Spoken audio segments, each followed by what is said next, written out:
remember very well that in those days when an expectant mom is shopping for her baby's items, one of the things they buy is powder. They buy powder. I'm sure it is in a bid to make their baby smell nice and fresh after showering them, after freshening them up. Yeah, but if I know also that you see, not the powder, whether you use powder or not, babies have that unique smell that everybody wants to perceive. But I see one of the reasons also that they use powder is to keep their baby's skin dry, so that when they sweat it will absorb the heat so as not to cause them heat rash. And also remember very well that they also put it on their bum before they put on the nappies.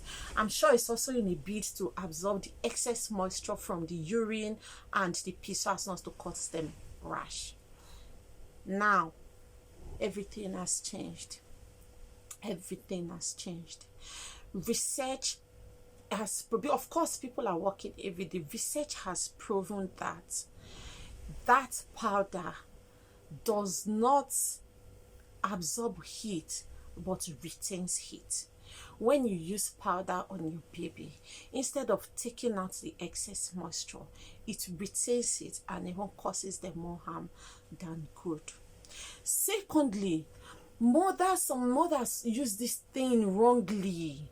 You see, when they want to put powder on their baby's body, they just go directly, and you see babies inhale this powder, and in fact almost immediately you hear them sneeze because a foreign body has gone into their respiratory tract, causing them irritation. So that sneezing is in a bid to let it out, and before you know it, babies having flu, the airways are blocked with mucus, and they're struggling to breathe and breastfeed.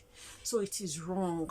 If you must use powder, it's advised that you put in your arms first, yeah, and then you take gradually and apply on your baby's body. That way it's the dust from the powder will not get in their face. They will not have to inhale it.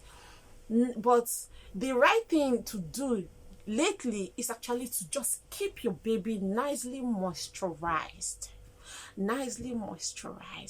I remember then in those days while we were growing up, you see, when you go to the stream or the river to bath, after bathing, I used to see some persons, then they will apply like coconut oil or even Vaseline. I remember then it's usually coconut oil stuff that they apply on their skin, and when they apply that, they jump back into the river and come out, and then when they come out, you see something like bubbles of water on their skin. Yeah, that's to tell you that oil does not retain water but lets it out. Try it on your babies. When you apply either Vaseline on their bum, Vaseline, or any kind of moisturizer, or these their nappy rash cream with zinc and all that, when you apply it, when your baby pees, you will not see their bum still stays dry and nice, because these does not let water or moisture stay on their skin, but rather it falls off, keeping your baby's skin dry and fresh with no rash. That is why you must stop using powder even on your baby's skin or on your baby's nappy. Moisturizing your baby's skin nicely is going to keep it nicely fresh, keep away every form of moisture. You don't need powder. It will keep away every form of moisture, and you see your baby's skin glittering. Your baby's skin will just be glittering, no form of rash, because when they sweat, the moisture will just the moisturizer or the Vaseline, whatever you're using on your baby, will just drop the excess fluid off their body instead of keeping it stuck on their body to cause them those rash. So that is why they encourage mothers to use moisturizers instead of powder to keep away fluid from their baby's skin. Enjoy your day. Bye, guys.